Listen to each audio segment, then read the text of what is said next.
Welcome to Frank and Upfront. I am your host, Mr. Franklin. A very special welcome to all of you who are joining me here on this podcast. I invite you to like, comment, share, and subscribe. And don't forget to hit that notification bell to be notified of weekly uploads. If you wish to advertise on Frank and Upfront, please email me at frankandupfrontpodcast@gmail.com. If you wish to donate to my channel, you can do so via PayPal at Frank and Upfront. Follow me on Instagram for daily memes and inspirational quotes to get you through your day. Follow me on Medium, where I periodically write articles for your entertainment.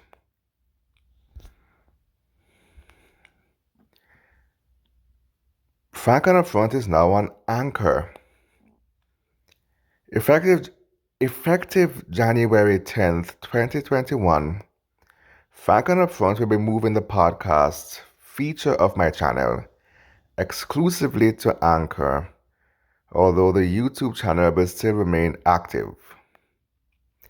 Please follow me on Anchor today. This week's topic: what Christmas means to me. Now, most people, when they think of the very first Christmas, they think of the nativity scene, the birth of Christ. Well, even though the book of Matthew outlines the nativity scene in detail, the Bible doesn't actually tell you what time of year the Messiah was born.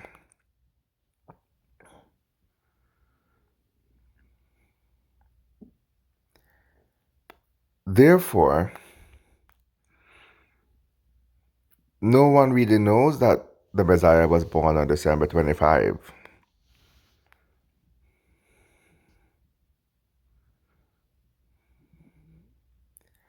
So where did that date even come from?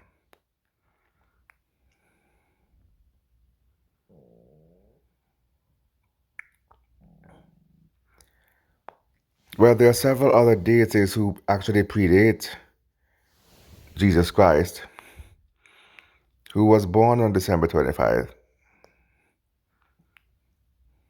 All of them were born December 25. Matter of fact, Jesus is late to the party, and Christianity seeks to imitate or copy the earlier religions and their deities who were born on that day.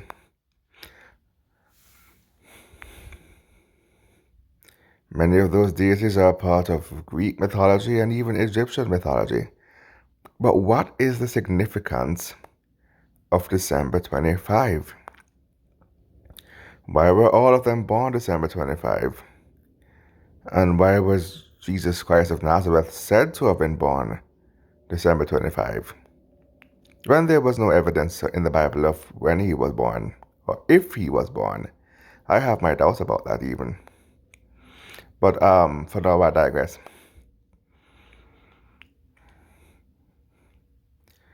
Well, there's a reason why they call him the Son of God. But he's not the Son of God, he's the Son God.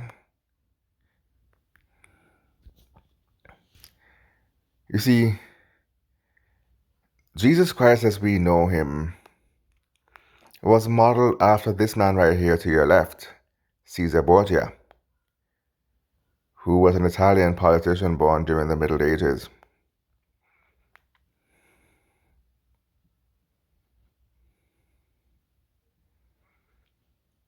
He really represents the Son God. Son in this case is S-U-N, the Son God, because December 25th is 5 days or maybe 3 days after the winter solstice, The winter solstice is ideally around the 22nd of December. And for 3 days between the 22nd and the 25th, the sun rises in the east at the same point for 3 days in a row.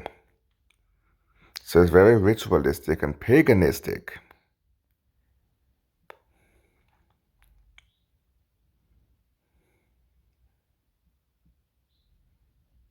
What they're doing here. Very, very paganistic. The sun rises at the exact point in the eastern sky every day for 3 days during the period of the winter solstice that starts around December 22nd and ends on the 25th.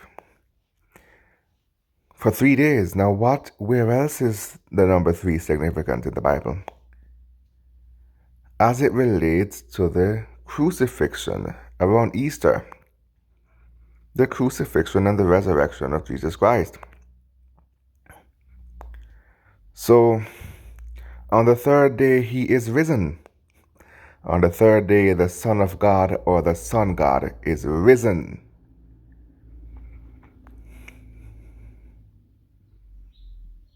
The third day after the beginning of the winter solstice, the Sun God is risen. Where did the 3 kings from the nativity scene come from? We 3 kings of Orient are. Orient, the East. The 3 kings come from the East.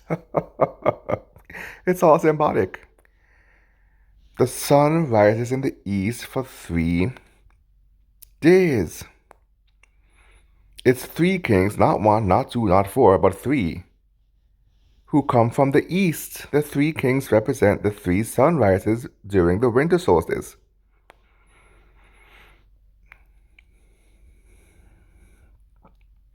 The real Messiah doesn't even look like Caesar Borgia. Of course there was a Messiah. You know what the word Messiah means?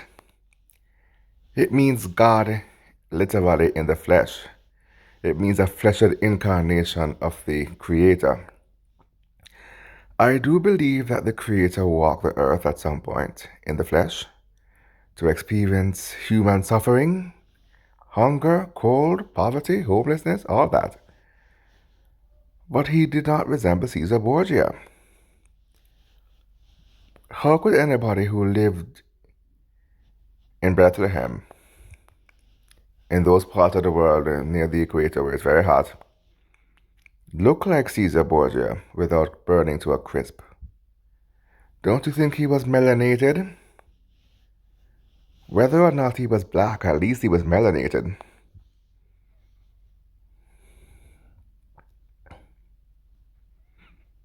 But they choose to use the image of Caesar Borgia, an incestuous rapist, to represent God in the flesh, which is a disrespect to the true Messiah.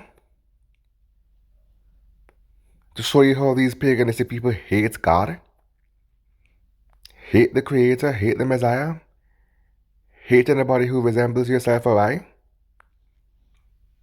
Anyway, back to what I was saying. The 3 kings represent the 3 sunrises from the east. They come from the east bearing gifts and treasures.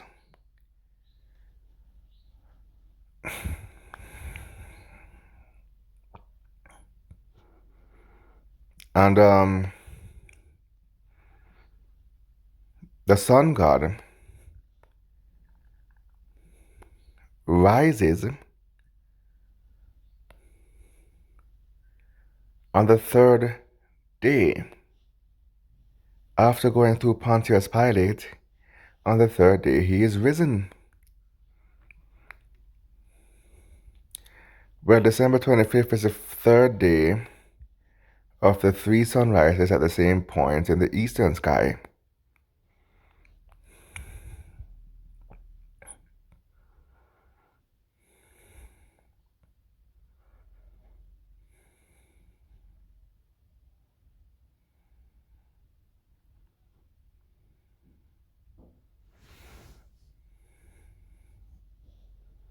So therefore, even though this is related not to the crucifixion but rather his birth, it still ties into the paganistic narrative, where on the third day, the Son of God is born. The Son God is born. He is risen. That's why December 25 was chosen. That's why it's so symbolic. It's all paganistic. So those are the paganistic roots of Christmas. Since then, Christmas has lost its original meaning and has become more secular. Paganistic roots, not religious, not spiritual. But to this day, it has taken on a more secular meaning, and the sun god is replaced with the furry white guy, the funny looking hat, and the red suit. Right? Another paganistic spirit.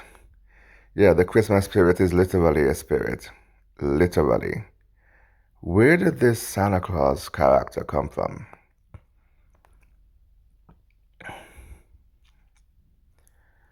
Well, actually, there was a real Saint Nick. Um, he was born around, oh, I can't remember right now. He was born somewhere down in Eastern Europe, and he went down in history as being very generous and giving gifts to children. I'll have to do more research to come correct.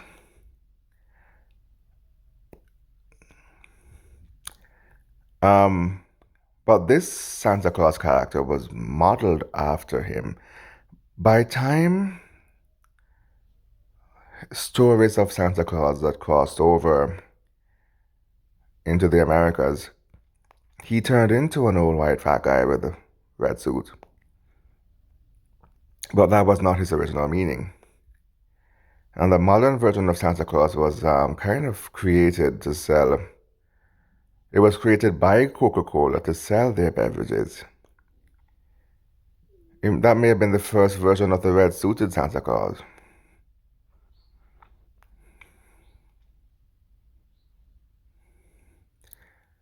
Now I can see how Saint Nicholas can translate to Santa Claus. Santa means saint. Nick Klaus. Santa, Saint Nicholas. You see what I mean? Saint Nicholas. Santa Claus. Saint Nicholas. That's where the name comes from. It's literally a translation of Saint Nicholas. There was a real life Saint Nick, but it's not this guy right here. This guy is some kind of spirit, some paganistic spirit that they replaced Jesus Christ of Nazareth with to make Christmas more secular and more commercialized, more of a merchant holiday. It's now turned into a merchant holiday. So while we're paying homage to their deity and their paganistic spirits, we're lining their pockets with profit. We're going to the malls, we're buying things we don't need for people we don't even like, people who don't even appreciate us. And we're lining their pockets and going broke and going into debt to buy gifts for people we don't like or to show off on the people we don't like. It doesn't make sense. Why do we do it? And it's not even our holiday. Christmas comes from Christianity and was brought to the Americas by the Europeans and forced upon our ancestors against their will. Christianity was forced upon them, and with Christianity comes Christmas as well.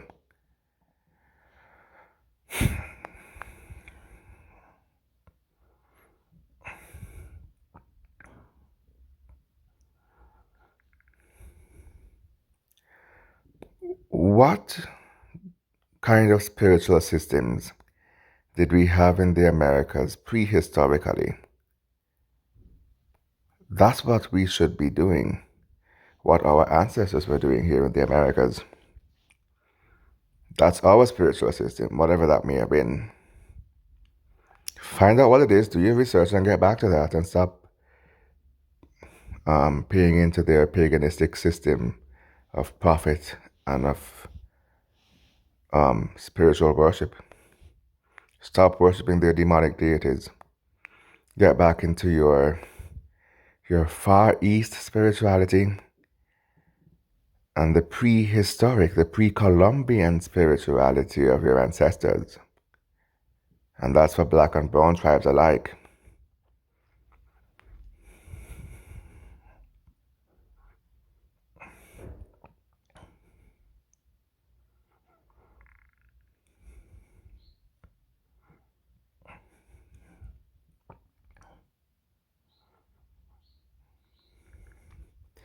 It's time we denounce these people's holidays.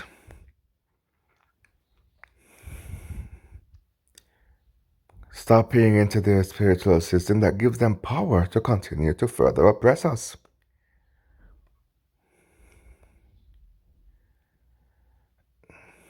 And get back into your ancestors' spirituality, or even if you don't know what that is yet,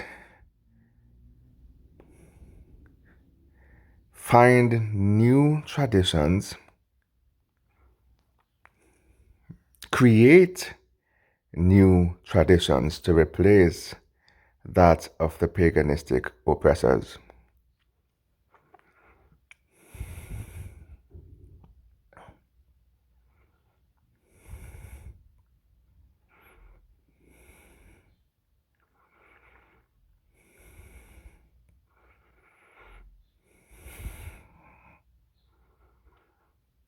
The paganistic oppressors.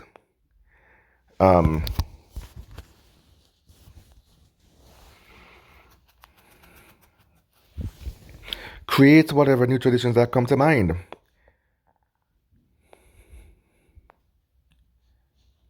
Which brings me to the main gist of today's topic.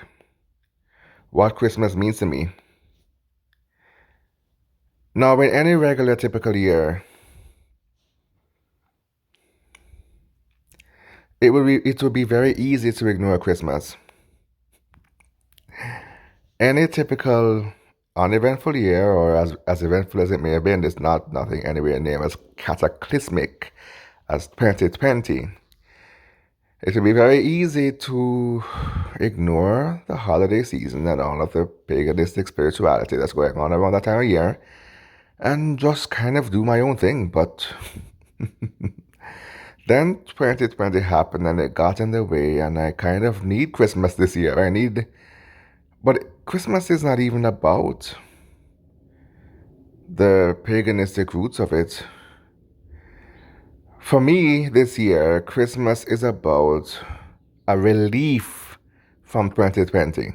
A relief from all the media psyops that's been going on since Kobe Bryant's helicopter went down in January, and the pandemic started in March, and is still currently ongoing, and the George Floyd murder followed by the protests, and the curfews, and the lockdown, and shoot, what else?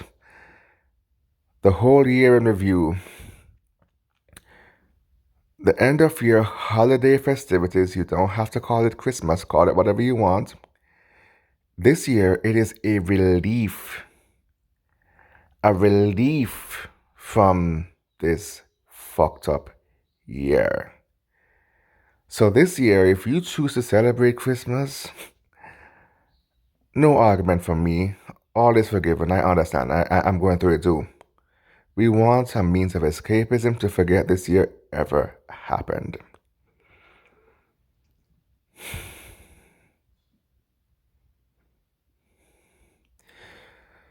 So if Christmas is or some kind of holiday festivity is gonna help get your mind off 2020 and prepare you for the coming year,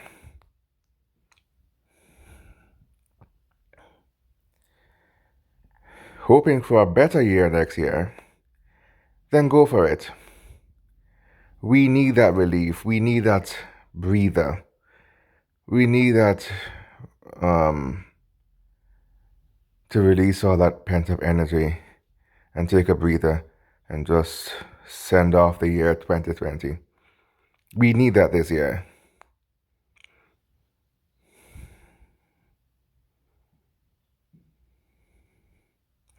So you get no argument from me, do you think, bro? Do you think? Definitely enjoy, go partying. You could have an indoor get together. If there's going to be another lockdown, which they say that there is,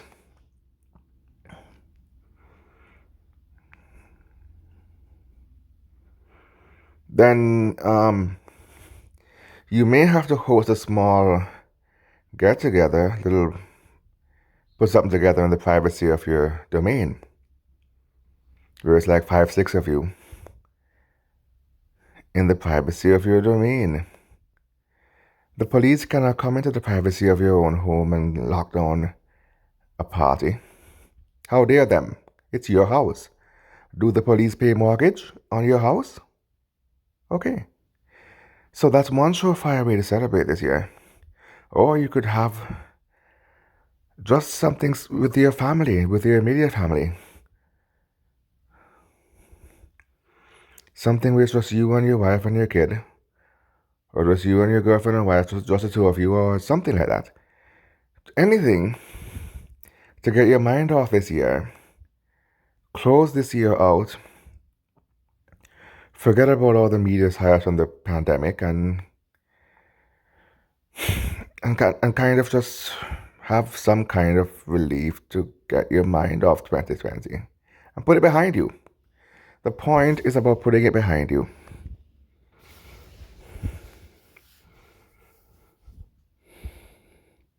As we get ready for the new year and hope for a better year than what this year was. Having learned from our mistakes, it is up to us to make 2021 better than this year. Let's go in there stronger, wiser, and smarter, and more capable.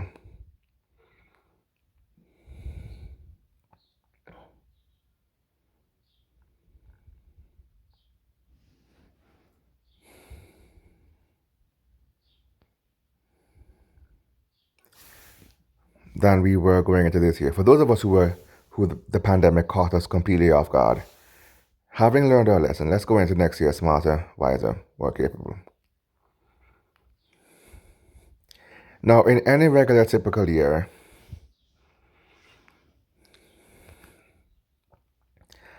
us folks from the Caribbean, even though we are not going to follow the Babylon system's paganistic spiritual rituals, around this time of year, when it gets to around November, December, and these times here, we would still eat a slice of rum cake, still drink a glass of sorrel, still eat the oxtail and rice and peas and curry goat and turkey or ham. Still enjoy these food items. We're not doing it to pay homage to the paganistic systems of this satanic earth. We're doing it because of tradition. Because it's a part of our tradition, it's a part of our culture. In the Caribbean, our grandparents did it, our parents did it, and it has become tradition. So even though we have denounced what they believed in, we have denounced the paganistic aspects of the end of year festivities, we're still staying true to tradition and enjoy our holiday treats. Enjoy the sorrel, enjoy the rum cake, enjoy the curry goat, the rice and peas, the oxtail. Yeah?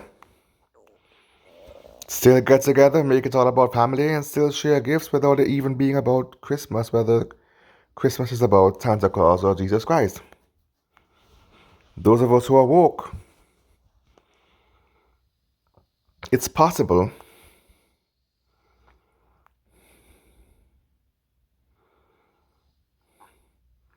to enjoy the traditions without paying homage to the paganistic deities. This year, you can do the same, but you get no argument from me if you take it a little step further and make it a little bit more Christmassy than it otherwise should have been, just to breathe that sigh of relief from 2020. I will say this much though. You could still carry out Blackout Day boycotts while keeping true to your traditions.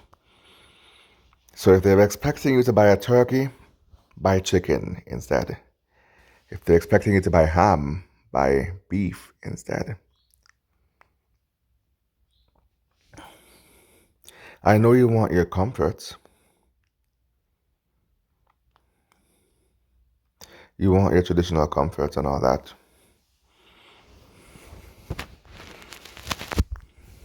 But maybe this is a year to start new traditions.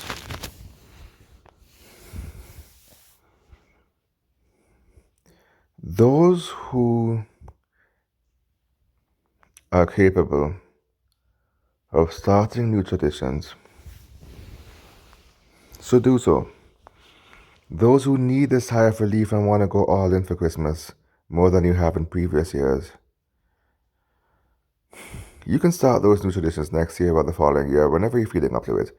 But keep what I'm saying in mind for whenever you're ready. But it doesn't matter, it shouldn't matter what time of year it is, we should still stay true to our agenda to boycott the system. Never forget our true agenda. Start new traditions. Start new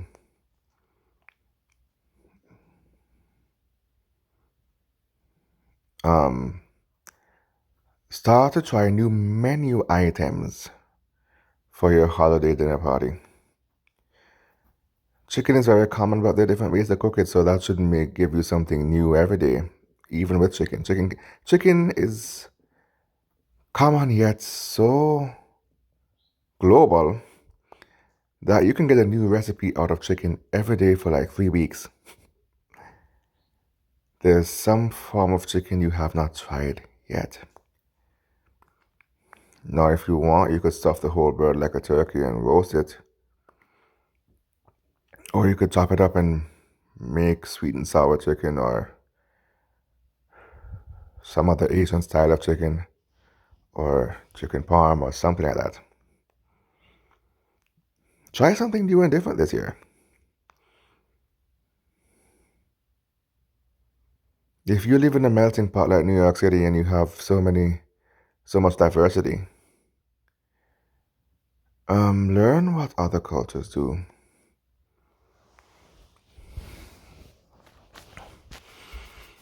And learn how to make it and try that dish this year. If it's going to boycott from you buying what they're expecting you to buy traditionally, the turkey and stuff like that.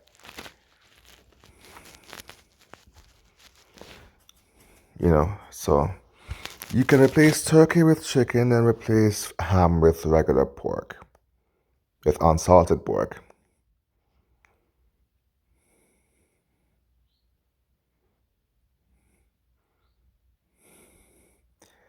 And that's for those who are capable of trying something new. But if you need your comfort food this year to get your mind off this year, then hey, do your thing. No argument here. I understand.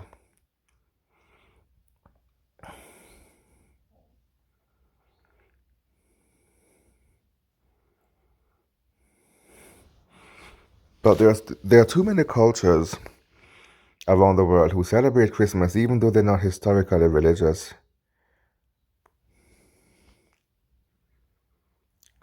For there to be everybody who celebrates Christmas the traditional way, there are those who celebrate it their way. Take, for example, the Japanese. They are not historically religious. They have their Far East spiritual systems. They have their Shintoism, their Buddhism, and so forth. But yet, every year on December 25, Japanese people go eat KFC for Christmas. It was a marketing campaign that was started, I believe, in 1974, where the colonel wanted his sales to boost in Japan, and he made it a tradition for the Japanese to celebrate a non-Eastern, or I should say a Western holiday by means of eating KFC.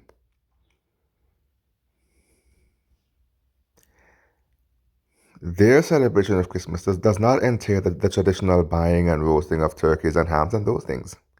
So if you still want to boycott the market,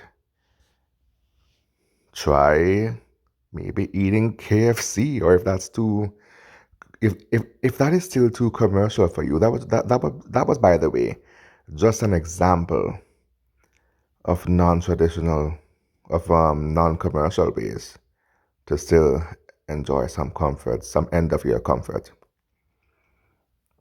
But if that's still too commercial for you, here's another idea. The Italians, they make like lasagna on Christmas. Lasagna, things of that nature. Traditional Italian dishes that doesn't have anything to do with a turkey or a ham. Same as the Puerto Ricans, who are obsessed with fried pork. And they would fry up pork and have it with like gandules and mofongos on Christmas. And they would even tell you that the turkey in a Puerto Rican household, the turkey is the one thing they don't even care about. Everybody is going for that fried pork. Right? They don't care about no turkey. They're going for that fried pork. The turkey is there, but no one takes a piece. Or maybe they take a little bit, but they don't really care about it. So listen, that is my point. There are cultures who can still get on with celebrating the holidays without taking part in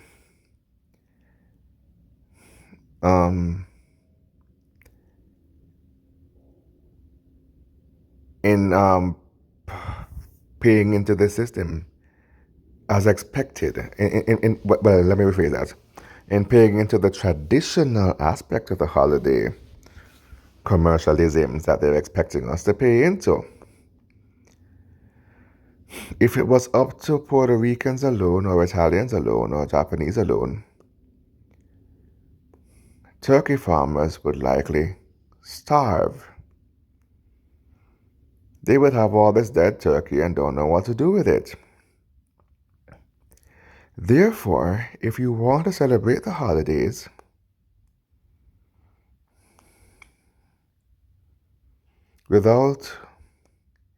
while still boycotting, if you want to celebrate the holidays while still boycotting traditional aspects of commercial buying that they expect you to patronize them with, look into other cultural means of celebrating the holidays that doesn't include, that kind of even deviates from what they expect you to buy, commercially speaking, or traditionally speaking, as a means of boycott. Throw them for a loop. Switch up on them, buy something else that goes against traditional norms. Even Jamaican Christmas would see us eating rice and peas and oxtail. Buy oxtail instead. The ham is so full of sodium and salt that's going to raise your pressure or make you sick. The turkey is bland and tough and no flavor unless you season it.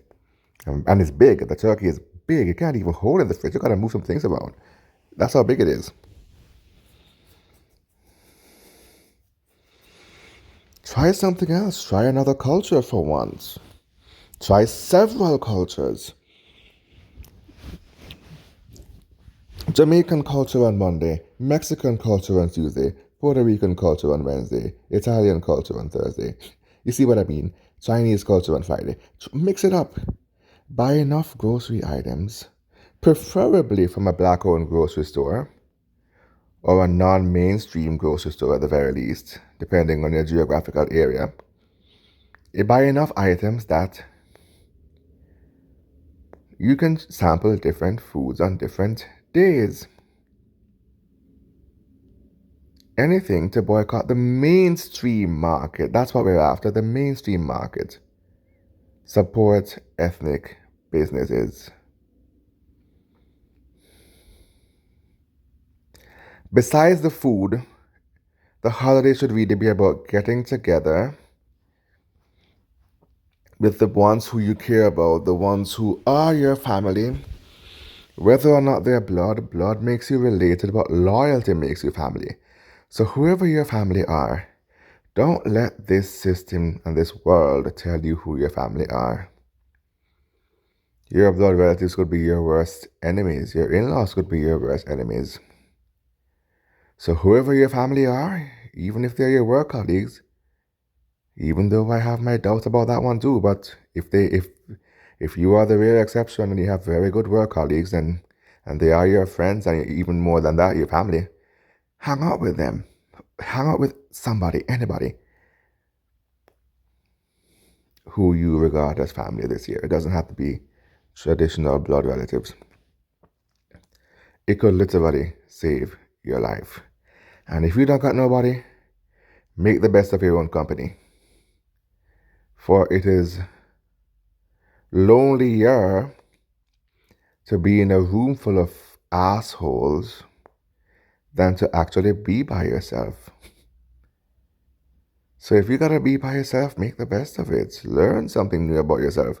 Be your own best company. Still find a way to celebrate the holidays this year and find some comfort in having a relief from what this year has been and what it represents. This year, Christmas should be about the relief from the year we have had. Even if we're not paying homage to a paganistic deity.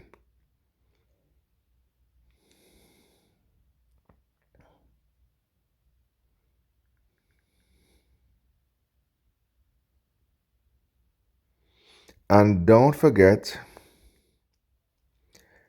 to not answer the holiday hoovers this year.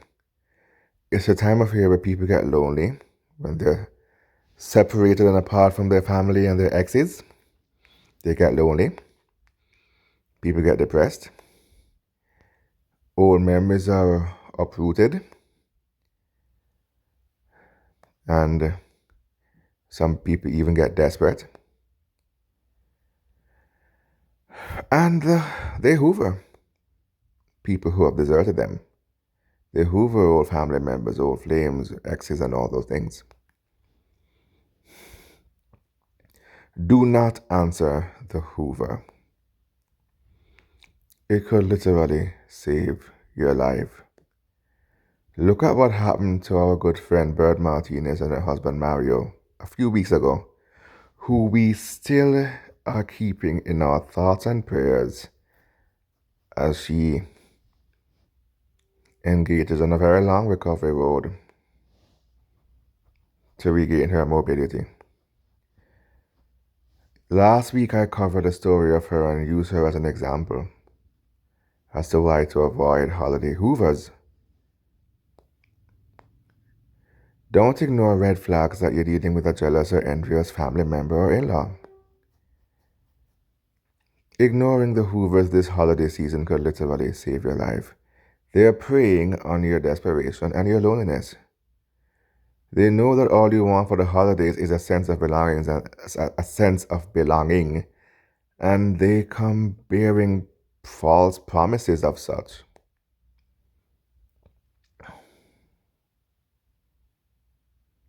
But it's not real, and it's not sustainable, and it's not long-lasting, and it might even put your life in jeopardy. Don't answer the hoover. As desperate as you may feel, as lonely as you may feel, learn to be your own best company. Learn to be your own best company. Do not answer the holiday Hoovers. Do not answer Hoovers point blank, period. But especially at this time of year where you might be feeling more vulnerable for you being lonely than you would at other times during the year. If you have the money, take a couple of days off from work and go on a long, well-deserved trip. Go somewhere far. Go somewhere warm. Go somewhere down in the tropics, in the Caribbean, Aruba, Jamaica, Colombia, Costa Rica. Somewhere.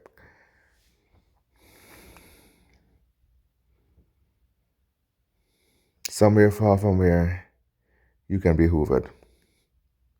Somewhere warm and tropical. Have a coconut Christmas this year.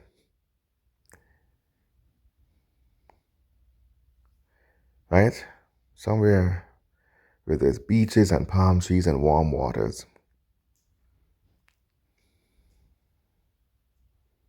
Have a drink of sorrel and some rum. But stay away from those hoovers. And if you don't have that money to travel this year,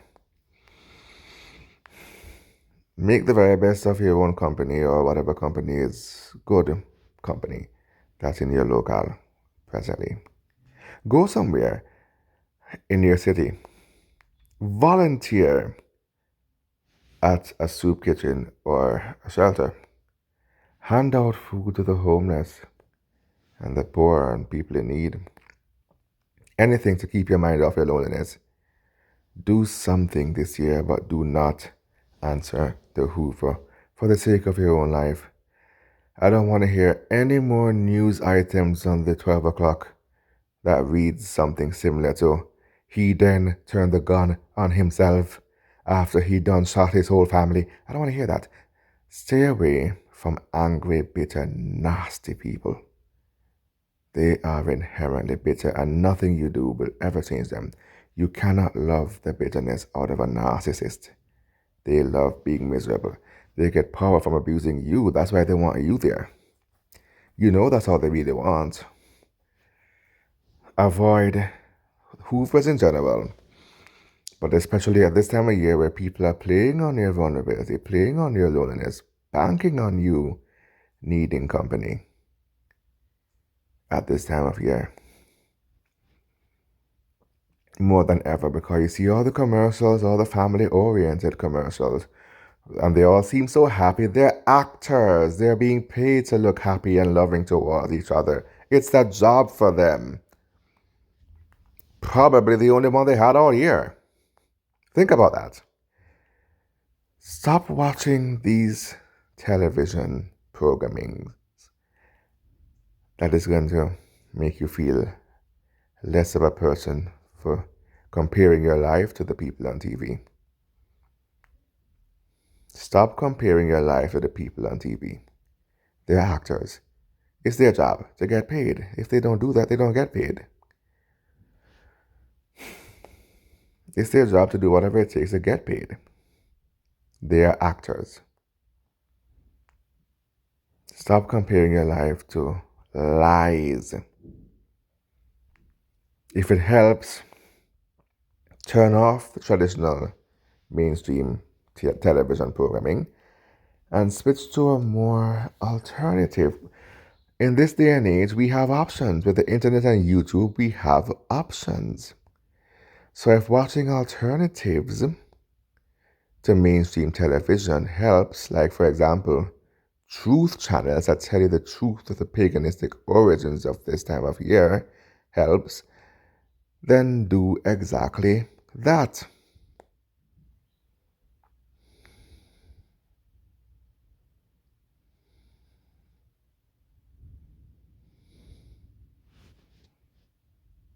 Anything to distract you from comparing yourself to a lie when the reality is that many people are having problems with their families and so-called loved ones because they discover that they're narcissistic and they find themselves very lonely. The reality is that many people are lonelier having discovered the narcissist.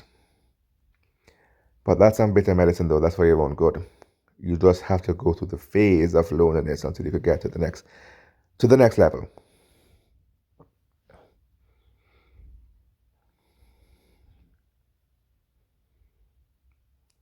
Anything to distract yourself, whether it's your job, whether it's an after work volunteering at the soup kitchen for the homeless, or whether, excuse me, whether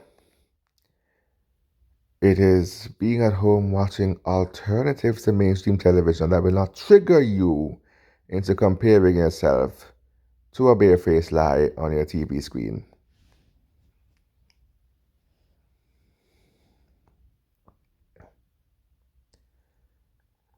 Don't let a lie that they sell you on TV in some commercial because they want you spending money be the reason why you go get yourself killed by being hoovered back to an enemy.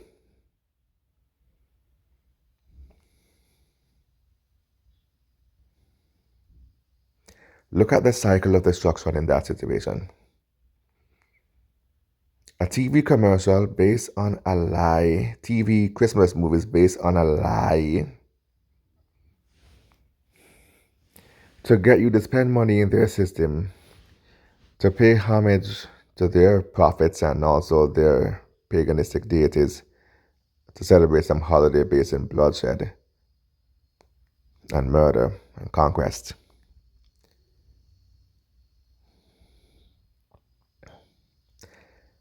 And those commercials are gonna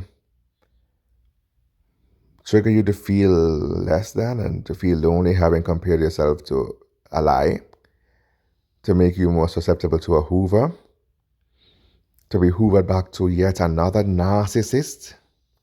You see how narcissism on the macro level, societal narcissism, actually helps the lower level narcissist in your life to hoover you back. You see how it all ties in together? And why ultimately, eventually, at some point in the future, we have to completely do away with all of this and start completely new traditions. The whole thing was flawed from the get-go, right from the jump. This is nothing new. It was flawed from the jump.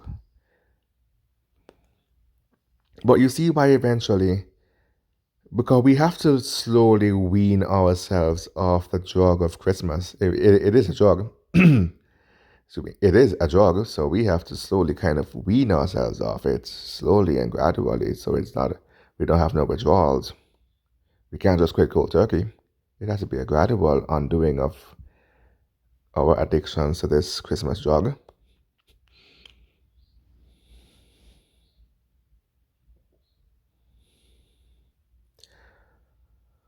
But eventually, we have to get to a place where we start completely new traditions entirely that's even better than Christmas. How about that?